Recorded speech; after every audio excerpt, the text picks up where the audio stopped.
Welcome back. In this lecture, we're going to talk about delegates. But to understand delegates, we have to understand design patterns. In software, design patterns are solutions to commonly reoccurring problems.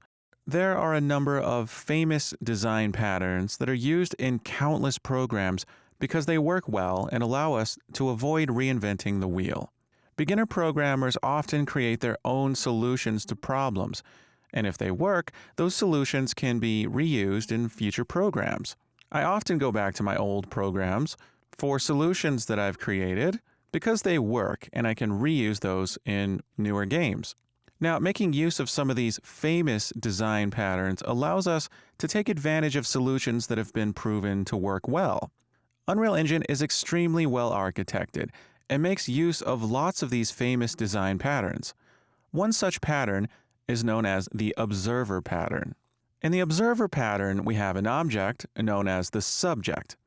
This subject maintains a list of observers, usually pointers to other objects that exist in the program.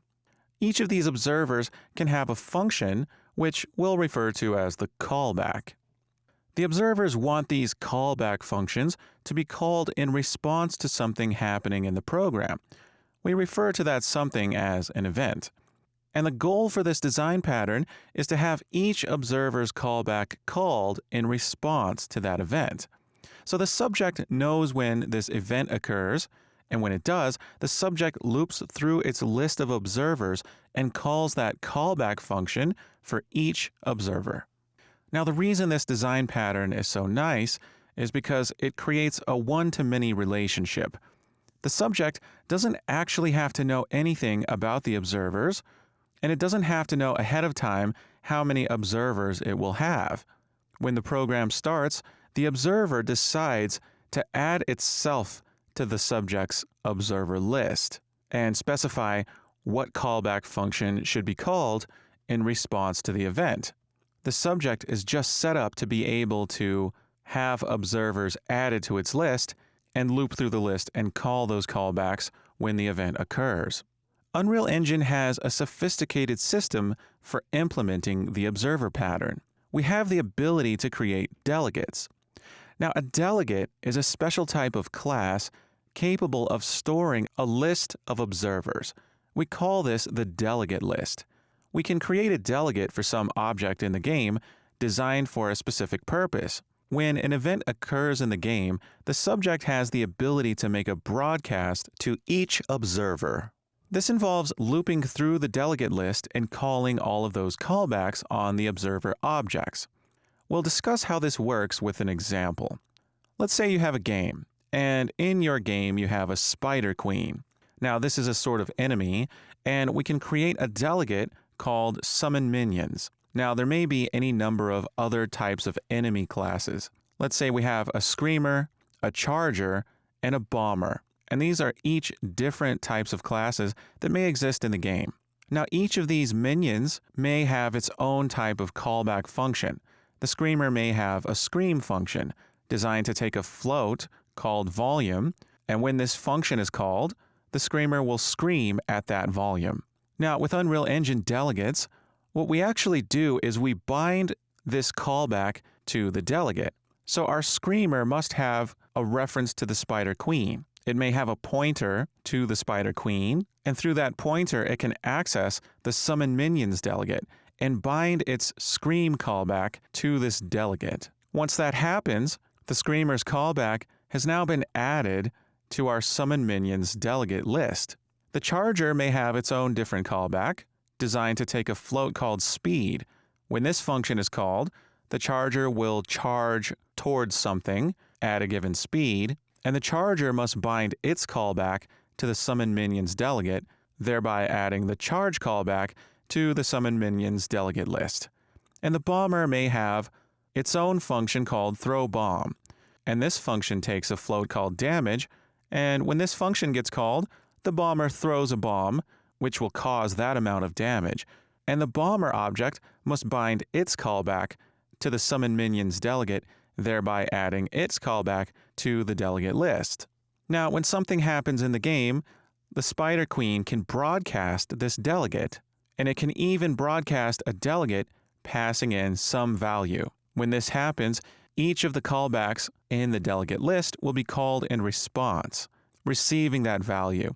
So if the Spider Queen broadcasts the Summon Minions delegate passing in, say, 50, then in response, the Screamer's callback, Scream, will be called receiving that value of 50, and it will scream with a volume of 50.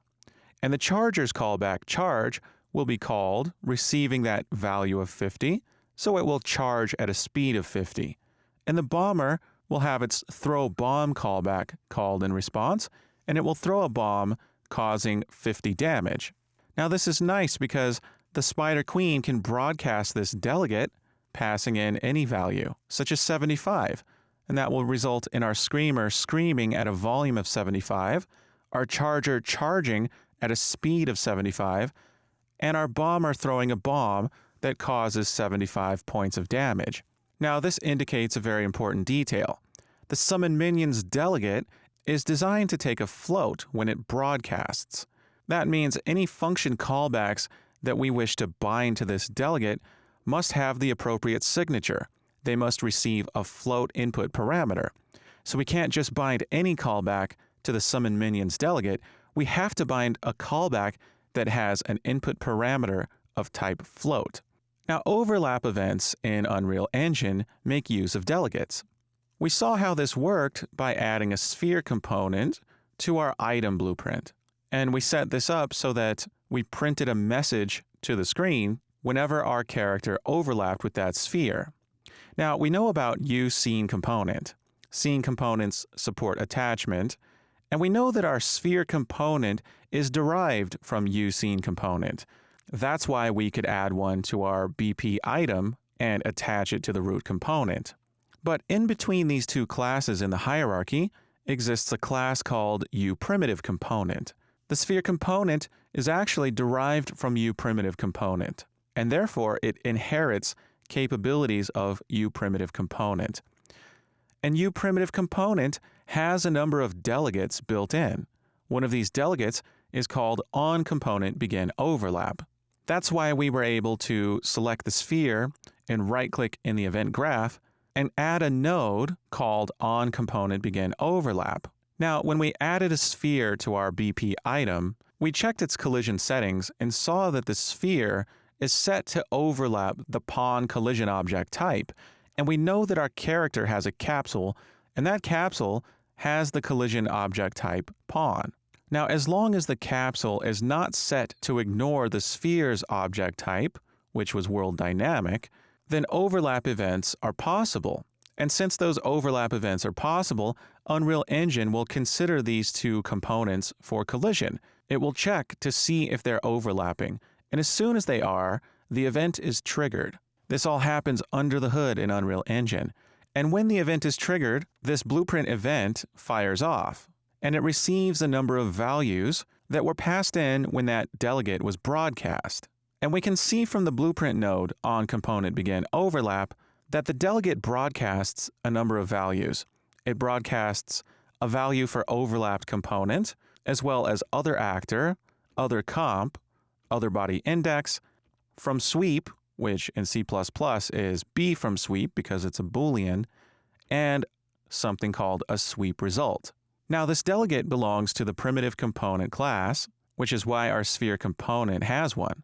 And we can bind a callback function to this delegate in C++. But as we saw in the previous slide, any callbacks that we bind to delegates must have the correct signature. They need to accept a specific number of input parameters of specific types. So if we create a callback to bind to onComponentBeginOverlap on a primitive component, such as our sphere component, it needs to have this correct signature. In the next video, we're going to dive into the engine code to find this overlap and see how to determine what that signature should be, what these input parameters are, and their types. And we'll do that next. I'll see you soon.